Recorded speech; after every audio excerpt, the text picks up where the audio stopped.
Bismillahirrahmanirrahim. Assalamualaikum warahmatullahi wabarakatuh.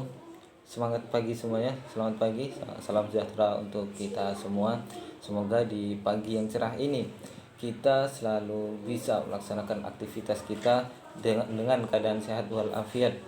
Dan semoga di hari-hari ini walaupun sedang musim hujan, semoga kita selalu diperlancar dalam urusan kita, dan semoga kita senantiasa diberikan kesehatan.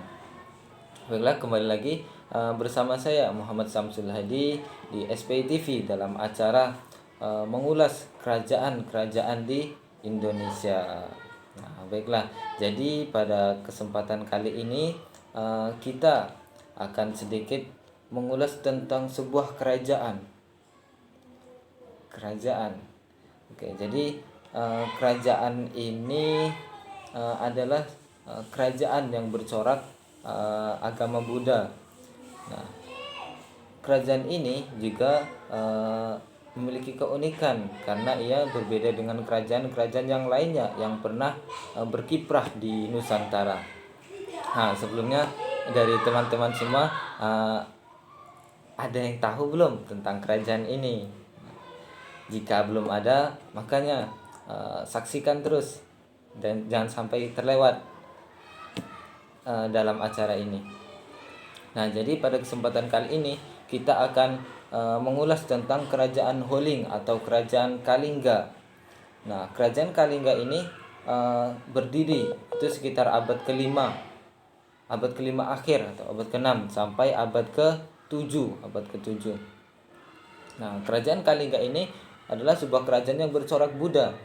Ya, karena memang pada awal di Indonesia ini agama yang sedang menyebar itu adalah agama Buddha dan Hindu. Namun Kalingga ini adalah kerajaan yang bercorak Buddha karena ia dari namanya juga berasal dari nama kerajaan di India, tepatnya di India bagian selatan atau India Selatan.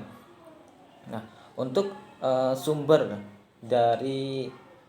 sejarah untuk kerajaan Kalingga ini sebenarnya juga cukup sulit didapatkan karena ia hanya berasal dari berita-berita Cina, cerita rakyat, dan juga mungkin satu lagi carita parahyangan yang ia menceritakan tentang pemerintahan Ratu Sima.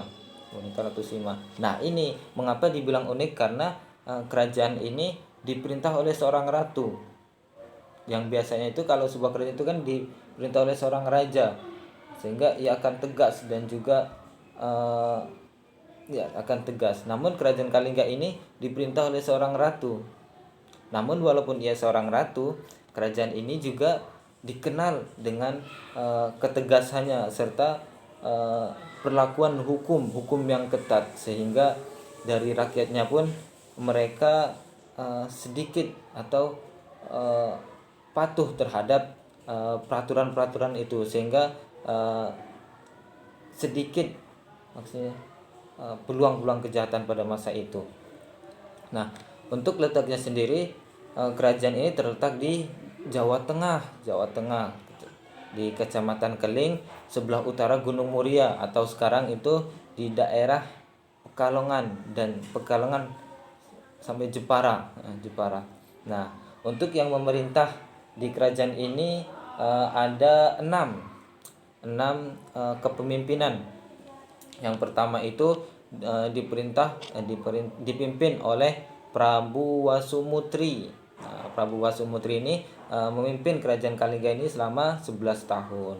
Kemudian yang kedua itu Prabu Wasugeni. Nah, Prabu Wasugeni ini memerintah kerajaan ini cukup lama, itu sekitar 27 tahun. Nah, kemudian ia memiliki seorang anak yang bernama Kiratasingha dan Ratu Sima, atau dikenal dengan Wasudewa dan Wasumutri.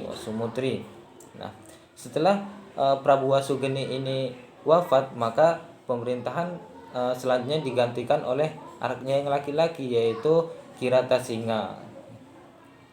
Nah, setelah Kiratasingha, setelah itu baru yang memimpin yaitu Ratu Sima, yaitu seorang ratu yang memang bisa dibilang pada masa Ratu Sima ini kerajaan Kalingga ini mengalami perkembangan yang cukup signifikan.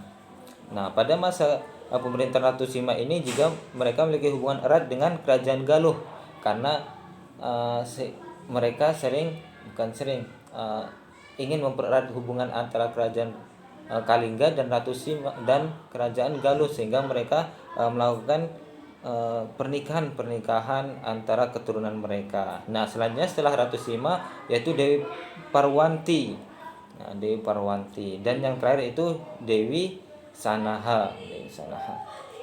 Nah, untuk keadaan ekonomi pada masa itu, mereka mengandalkan sektor perdagangan dan pertanian, karena letak mereka juga di pesisir pantai utara Jawa Tengah, sehingga untuk daerah perdagangan itu daerah itu cukup ramai, sehingga mereka pun berkembang. Pada ekonomi pada masa itu cukup berkembang, dan juga masyarakat pada saat itu pandai membuat minuman yang berasal dari bunga kelapa dan bunga aren. Nah, selanjutnya untuk kehidupan sosial pada masa itu tentram dan damai, karena peraturan yang dibuat pada masa itu memang benar-benar dilaksanakan. Nah, dan pada masa inilah orang-orang melihat bahwasanya walaupun yang memimpin itu seorang ratu, namun dapat dibuktikan bahwasanya Ratu Sima ini memiliki ketegasan dan juga serta perlakuan hukum yang ketat, sehingga dari kerajaan-kerajaan lain pun mereka cukup segan dan menghormati atas pemerintahan Ratu Sima ini. Nah, selanjutnya itu keadaan politik pada masa itu. Nah, menurut carita Parahyangan bahwasanya Ratu Sima itu memiliki seorang cucu yang bernama Sanaha. Nah, pada masa Sanaha ini ia menikah dengan Brantasanewa, yaitu kerajaan dari putra raja dari kerajaan Galuh. Nah, kemudian mereka memiliki seorang anak yang bernama Sanjaya. Nah, Sanjaya inilah yang nantinya akan memimpin di kerajaan Mataram kuno. Sepeninggalan Ratu Sima, kerajaan Kalingga nantinya akan ditaklukkan oleh kerajaan Sriwijaya. Nah, untuk masa kejayaan kerajaan Kalingga ini seperti yang kita ketahui bahwasanya terjadi pada masa pemerintahan Ratu Sima. Terjadi memang masa-masa keemasan kerajaan Kalingga. Karena itu tadi, karena ketegasan Ratu Sima, terus karena pemberlakuan peraturan yang memang pada saat itu memang sangat ketat. Pernah ada utusan dari kerajaan lain itu menyuruh mereka untuk meletakkan sekantung emas di jalanan. Nah, alhasil karena warga di sana sudah terbiasa atas peraturan yang telah ditetapkan di sana, makanya selama kurang lebih 3 tahun tidak ada yang berani menyentuh kantong itu, dan tidak ada yang berani mengganggunya, karena mereka sudah terbiasa disiplin dan juga sudah terbiasa dengan peraturan-peraturan di sana, sehingga menyebabkan kehidupan di sana itu damai dan tentram.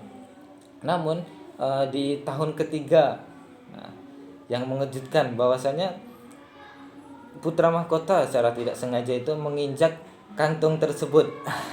Sehingga hal ini membuat Ratu Sima ini marah, dan ia mau menghukum putra mahkota tersebut, walaupun seperti yang kita ketahui bahwa putra itu adalah anaknya sendiri. Nah, tetapi ia tetap marah dan juga ingin menghukumnya. Nah, atas nasihat dari para petinggi kerajaan, sehingga Ratu Sima pun memperingan hukumannya. Mereka bahwasanya yang bersalah itu kakinya, sehingga jangan langsung dieksekusi, melainkan dipotong kakinya saja. Nah, selanjutnya masa keruntuhannya itu ada beberapa pendapat. Ada yang menyatakan bahwasanya itu pada setelah pemerintahan Ratu Sima itu terjadinya pembagian dua kekuasaan.